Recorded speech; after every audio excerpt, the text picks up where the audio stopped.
Good afternoon. We are now with the Executive Project Director of Ronda Pilipinas, Mr. Moe Chulani. I'm sure you're hyped up for the 10th anniversary of the country's biggest cycling race. Yes, una sa lahat, magandang araw mga karonda. Yes, we are really hyped up. We're in full swing already for preparations for our 10th Ronda Pilipinas.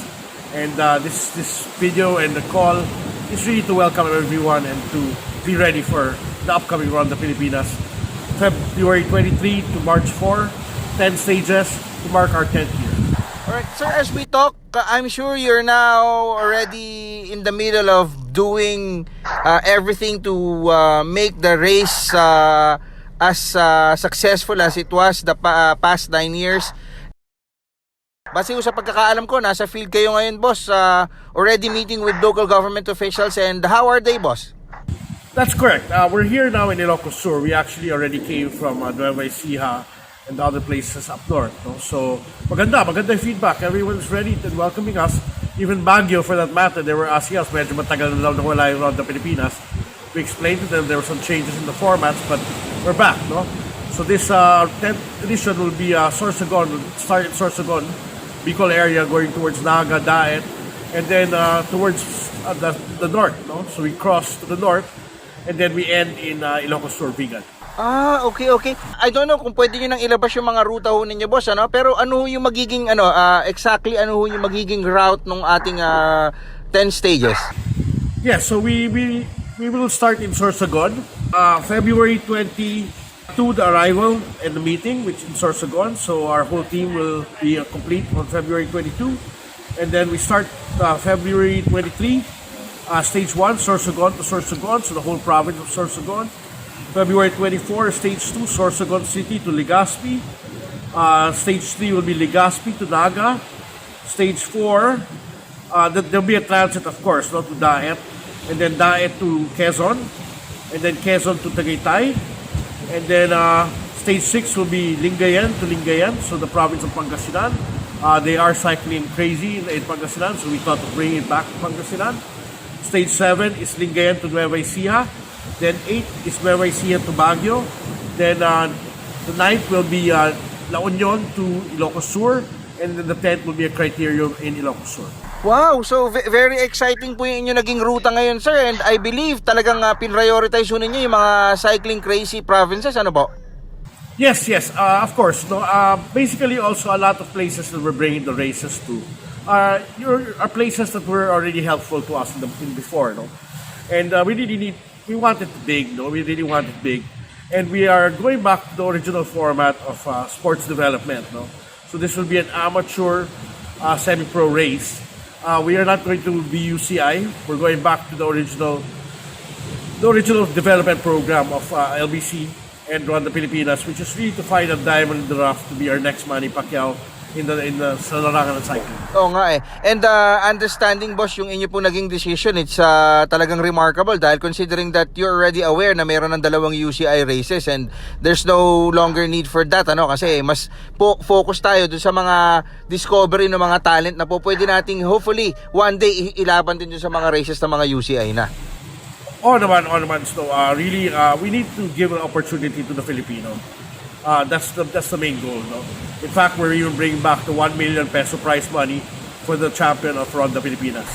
And if I'm not mistaken, boss, napakaganda po na naging ruta ho ninyo na ipinlano kasi talagang dito, hindi ho yung gaya ng ibang mga races na pag-umpisa, kumarera, hanggang dulo, alam mo na kung sino mananalo. This one talaga may challenge, especially that you placed Baguio at the third to the last stage, ano? Yes. This is really properly thought of, no? Pinaghirapan mo talaga namin. And we're really going to make it one for the books. Our 10 years is going to be one for the books. Aside from the ruta natin, aside from we're going back to grassroots sports, the cycling development, ano pa ho yung mga magiging iba rito from the previous editions of Ronda, boss? Well, of course, it's bigger and better, no? Every race we try to make it bigger and better. We also got confirmation already from our UCI judges that they'll be coming. Our President Commissar has confirmed already that he's joining us. Majid Nasseri from Iran. Michael Robb from Ireland is also confirmed already. We have tried to invite Mr. Park from Korea, Jamal from Malaysia. Of course, we have Kaloy Hardona from Philippines. So talagang it's going to be all systems go.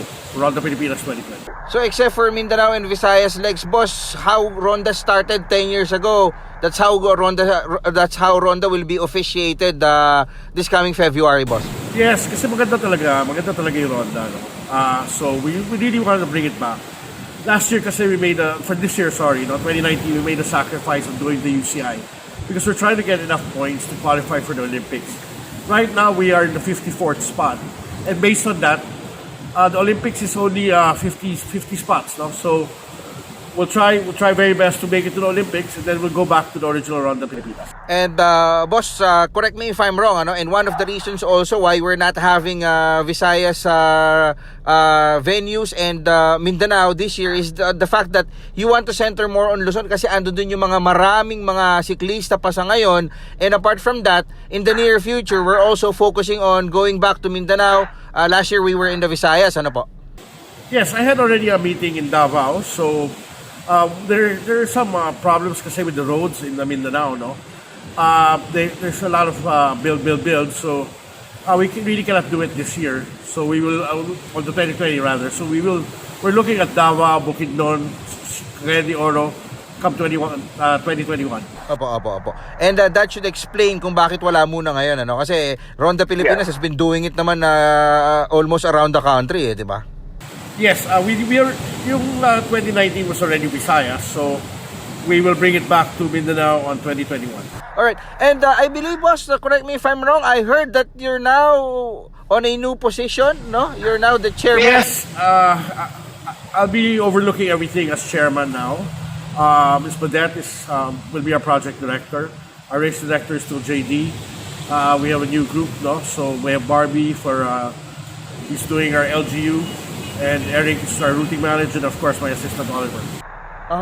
So that's the new organizational chart, boss. Well, contrary to mga chismis ng iba na hindi naman talaga totoo, kami talaga may hawak ng Ronda Pilipinas. So sorry na lang sa iba. Anyway, kumbaga, why fix something that is not broken, di ba, boss? Of course. Anyway, so congratulations, boss. So anong ibig sabihin, boss, na you are now the chairman? Well, I just have to overlook on other stuff, no? More on the sponsorships and the backings of LBC. And that goes to show, boss, the trust in you by the owner of LBC and the architect of Ronda Pilipinas, who happens to be Boss Dino. Oh, yeah. Of course, Boss Dino's been behind us all the way. So, without him, we really cannot do this. So, thank you, Boss Dino, of course. He's always our godfather for Ronda Pilipinas. And another thing, boss, you have been meeting with local government officials. How are they and seeing your Ronda Pilipinas in your proposal? Super okay. So far, all good. We already have confirmation from the LBC. We already met with the governor of Pangasinan and the mayor of Lingayen. They signed everything. Everything is good to go. They're very excited. 2 days ago, we were in Baguio City. The mayor really is looking forward to Ronda Pilipinas going back to Baguio City. It's a new mayor. So we will meet with him again towards the third week of September. And now we are transiting towards Ilocos Sur, where by Monday morning, I'll be meeting Governor Singson and Mayor Medina. What about, boss, the coverage of Ronda? Will you still continue with your live stream, the one that you introduced in 2016? Yes. The live stream was really helpful. First of all, our viewers are really from all over the world. We believe that really we have to take it to the next generation, and the way people really do it is go live streaming. People don't want to see a race that tapos na last week or 2 weeks ago. So they want to see it as it happens. And the best way of really bringing the action straight to them is through live coverage, live streaming. All right. Thank you so much, sir. Any more message to the cycling fans? I'm sure they are now aching to experience and witness a new edition of Ronda Pilipinas. Una sa lahat, papasalamat ko ako. Hindi dahil sa inyo, hindi kami aabot ng 10th year, no? Talagang thank you very much for all your support. Mga siklista dyan, it's time.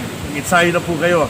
There's no more qualifying now. We will just, we will accept the teams come in and we will make it happen. And then, it's $1 million prize money. So, lastly, mabuhay ang siklista Pilipino, mabuhay ang Pilipinas.